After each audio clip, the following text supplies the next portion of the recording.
Você já teve a sensação silenciosa de que está vivendo no automático? Como se estivesse cumprindo expectativas invisíveis, respondendo como deveria responder, sorrindo quando deveria sorrir, dizendo as palavras certas, mas sentindo que algo está fora do lugar?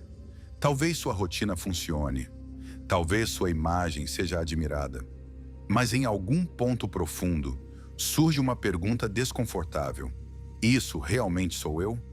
Ou sou apenas a versão que aprendi a mostrar para sobreviver, agradar ou ser aceito? A maioria das pessoas nunca questiona isso, apenas continua representando. E quanto mais eficiente o papel, menos se percebe que é um papel. Desde a infância você aprendeu que certas atitudes traziam aprovação e outras geravam rejeição. Aos poucos moldou comportamentos, ajustou emoções, escondeu impulsos. Criou uma versão aceitável de si mesmo. Talvez tenha se tornado o forte da família, o responsável, o inteligente, o engraçado, o confiável. Essa adaptação foi necessária, mas existe uma diferença entre usar uma máscara e se tornar ela. Quando foi a última vez que você se perguntou se está vivendo de forma autêntica? Jung chamou essa máscara social de persona. Ela é a parte da personalidade que apresentamos ao mundo. Não é algo falso por natureza. É uma interface social necessária. Sem ela seria difícil conviver. O problema começa quando esquecemos que se trata de uma construção. Quando a adaptação deixa de ser estratégica e passa a ser confundida com identidade total. Nesse momento, a persona deixa de ser ferramenta e se transforma em prisão invisível. A persona pode ser competente, carismática e admirável. Pode abrir portas, gerar reconhecimento e garantir estabilidade. Mas existe um custo psicológico quando a imagem precisa ser mantida o tempo inteiro. Emoções que não combinam com a máscara começam a ser reprimidas. Fragilidades são escondidas. Raivas são disfarçadas.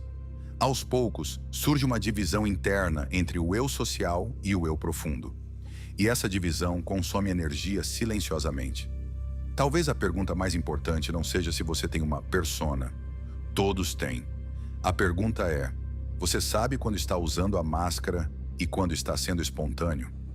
Porque quanto mais você se identifica com o papel, mais difícil se torna distinguir onde termina a adaptação e onde começa a sua essência. E talvez, antes de descobrir quem você é, seja preciso perguntar: de quem é essa vida que você está vivendo? A persona não é simplesmente uma falsidade. Ela é uma estrutura psicológica necessária.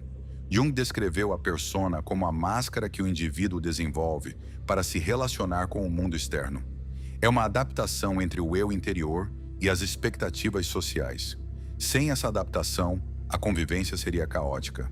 Imagine dizer tudo o que sente, reagir a cada impulso ou expor cada fragilidade sem filtro algum. A persona organiza essa interação. Ela cria uma versão funcional de você que pode circular socialmente. O problema começa quando essa versão funcional se torna dominante. A persona é construída a partir do olhar do outro. Ela nasce do que foi valorizado, recompensado ou exigido. Você aprende rapidamente quais traços aumentam sua aceitação social. Inteligência, força, simpatia, produtividade, estabilidade. Aos poucos, começa a enfatizar esses aspectos enquanto outros ficam ocultos. A identidade pública se fortalece. A identidade interna se adapta em silêncio. Psicologicamente, a persona atua como mediadora entre o ego e a sociedade. Ela protege o indivíduo do julgamento excessivo e do isolamento. Mas essa proteção tem um custo. Quanto mais rígida a persona, maior a distância entre o eu social e o eu autêntico. Esse distanciamento pode gerar sensação de vazio, cansaço constante e até crise de identidade. A pessoa pode ter sucesso externo e, ainda assim, sentir que algo essencial está faltando. Um dos sinais de identificação excessiva com a persona é a dependência extrema de validação. Quando sua autoestima depende totalmente da imagem que mantém, qualquer crítica se torna ameaça. Qualquer falha vira risco existencial. A máscara precisa permanecer intacta, e isso cria tensão permanente. A vida passa a ser palco. A espontaneidade diminui. A autenticidade se torna perigosa. Entender a persona não significa rejeitá-la. Significa reconhecer que ela é apenas uma camada da psique. Você pode usar a máscara quando necessário. No trabalho, em contextos formais, em situações sociais. Mas maturidade psicológica é saber que existe algo além dela. Algo que não precisa performar o tempo todo. E talvez o início do autoconhecimento seja perceber quando você está agindo por escolha e quando está apenas mantendo a imagem. Nenhuma cena repete ambiente ou estrutura. A persona não nasce na vida adulta. Ela começa muito antes, quando você ainda era criança e dependia totalmente do olhar dos outros para sobreviver emocionalmente. Na infância, a aprovação não é apenas algo agradável, é segurança, é pertencimento, é amor. A criança aprende rapidamente que certos comportamentos trazem acolhimento, enquanto outros geram tensão ou afastamento. E para manter o vínculo, ela se adapta. Não por falsidade, mas por necessidade. A máscara começa como estratégia de sobrevivência afetiva. Talvez você tenha sido elogiado por ser maduro demais para a sua idade. Talvez tenha ouvido que precisava ser forte, ou que deveria ser sempre gentil. Talvez tenha aprendido que demonstrar raiva não era aceitável, ou que chorar era sinal de fraqueza. Aos poucos, partes espontâneas foram sendo ajustadas para manter a harmonia do ambiente. Você não decidiu conscientemente criar uma persona. Você apenas aprendeu qual versão de si era mais segura. Esse processo é natural. Toda criança desenvolve algum grau de adaptação social. O problema surge quando essa adaptação se torna rígida e continua operando automaticamente na vida adulta. O menino que aprendeu a não demonstrar medo pode crescer incapaz de reconhecer sua própria vulnerabilidade. A menina que aprendeu a agradar pode se tornar uma adulta que não sabe estabelecer limites. O que antes era proteção se transforma em limitação. A dor maior é que muitas vezes essa persona é elogiada. Ela traz resultados, traz reconhecimento, traz estabilidade. Mas por trás da eficiência pode existir uma sensação silenciosa de desconexão, como se houvesse uma parte interna que nunca teve espaço para existir plenamente. Uma parte que foi silenciada cedo demais para garantir aceitação. Reconhecer isso não é culpar o passado, é compreender o processo. A criança fez o melhor que podia com os recursos que tinha. A persona nasceu como solução. Mas o adulto consciente pode revisitar essa construção. Pode perguntar: quais partes minhas foram deixadas de lado para que eu fosse amado? E será que hoje ainda preciso esconder essas partes para continuar pertencendo? O problema não é ter uma persona. O problema começa quando ela se torna a única forma possível de existir, quando você não sabe mais quem é sem ela. Quando qualquer situação fora do roteiro social provoca ansiedade imediata. A máscara que nasceu como proteção passa a exigir manutenção constante. E essa manutenção consome energia psíquica enorme. Você precisa sustentar a imagem, precisa corresponder às expectativas, precisa manter coerência com o personagem que construiu.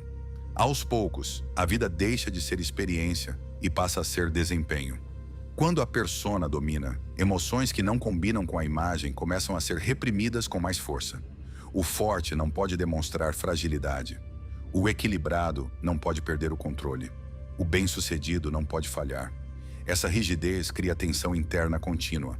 E tudo o que não encontra espaço na persona é empurrado para a sombra. Raiva reprimida, insegurança negada, cansaço ignorado. A divisão interna se aprofunda. Uma das consequências mais silenciosas é o medo constante de exposição. Não exposição física, mas psicológica. O medo de que alguém descubra que você não é tão confiante quanto parece, que não é tão forte quanto demonstra, que não tem todas as respostas. A persona rígida transforma qualquer vulnerabilidade em ameaça. E viver com essa vigilância permanente é exaustivo. Externamente, tudo pode parecer organizado. Carreira estável, imagem sólida, relações aparentemente equilibradas. Mas internamente pode existir uma sensação persistente de desconexão, como se você estivesse assistindo à própria vida de fora, como se estivesse sempre um passo atrás da própria experiência. A espontaneidade diminui. A autenticidade se torna arriscada. O ponto crítico acontece quando a persona se torna tão dominante que você começa a tomar decisões apenas para preservar a imagem. Escolhas profissionais, relacionamentos, posicionamentos, tudo filtrado pelo impacto que terão na identidade pública. Nesse estágio, a pergunta já não é apenas quem sou eu? A pergunta se torna mais inquietante. Estou vivendo ou estou protegendo um personagem? A solução não é destruir a persona. Ela não é inimiga. A máscara social é necessária para convivermos, trabalharmos, nos comunicarmos. O problema não está em usá-la, mas em esquecer que é removível. Maturidade psicológica não significa viver sem filtros o tempo todo. Significa saber quando está usando um papel funcional e quando está se escondendo atrás dele. A diferença é sutil, mas transforma completamente a experiência interna. Integração começa quando você reconhece a máscara sem se confundir com ela. Você pode ser profissional no trabalho e, ainda assim, permitir-se vulnerável em espaços seguros. Pode manter postura firme em situações formais e, ao mesmo tempo, expressar emoções genuínas fora delas. A persona saudável é flexível. Ela se adapta ao contexto sem apagar o interior. Libertação não acontece quando você abandona a imagem pública. Acontece quando deixa de depender dela para sustentar sua autoestima. Quando uma crítica não ameaça sua identidade inteira. Quando um erro não destrói sua autoimagem. Quando você pode falhar e continuar sendo você. A máscara deixa de ser armadura e passa a ser instrumento. Isso exige coragem. Porque significa permitir que partes suas antes escondidas ganhem espaço. Significa admitir fragilidade, reconhecer limites, aceitar imperfeições. Mas é nesse movimento que a divisão interna começa a diminuir. O eu social e o eu íntimo deixam de competir e passam a coexistir. Talvez a verdadeira liberdade não esteja em viver sem persona. Esteja em saber que ela é apenas uma camada da sua identidade. Você pode colocá-la quando necessário e retirá-la quando quiser. E quando essa escolha se torna consciente, algo muda profundamente. Você deixa de proteger um personagem e começa a viver como inteiro. Talvez a pergunta nunca tenha sido se você tem uma persona. Todos temos. A verdadeira questão é: você sabe quando está usando a máscara e quando está sendo conduzido por ela? A persona é necessária para viver em sociedade. Ela organiza, protege e facilita relações. Mas quando se torna invisível aos seus próprios olhos, começa a controlar escolhas, emoções e até sonhos. O perigo não está na máscara, está na inconsciência. Está em acreditar que o personagem é a totalidade do seu ser. A vida pode se transformar em uma sequência de atuações sutis. Você responde como esperam, se posiciona como é aceitável, escolhe caminhos que preservam sua imagem. Aos poucos, a espontaneidade se reduz. Não porque desapareceu, mas porque foi considerada arriscada. A persona eficiente traz reconhecimento, mas pode custar a autenticidade. E viver apenas para sustentar uma imagem é um esforço silencioso que poucos admitem sentir. O momento decisivo acontece quando você percebe a diferença entre adaptação e identidade. Quando entende que pode desempenhar um papel sem se confundir com ele. Pode ser profissional sem deixar de ser humano. Pode ser forte sem negar vulnerabilidade. Pode ser admirado sem depender disso para existir. Essa percepção não destrói a persona. Ela a coloca no lugar certo. Talvez você nunca consiga viver completamente sem máscaras. E isso não é o objetivo. O objetivo é recuperar a escolha. Saber que existe um centro interno que não precisa de aprovação constante. Um núcleo que permanece mesmo quando o aplauso cessa. Quando a crítica surge. Quando a imagem falha. Esse centro é mais estável do que qualquer personagem. Então fica a pergunta final, simples e inquietante. Se o palco esvaziasse agora, se as luzes se apagassem, se ninguém estivesse observando, quem permaneceria? Porque no fim, a persona é apenas o papel. Mas você é quem continua quando a cena termina.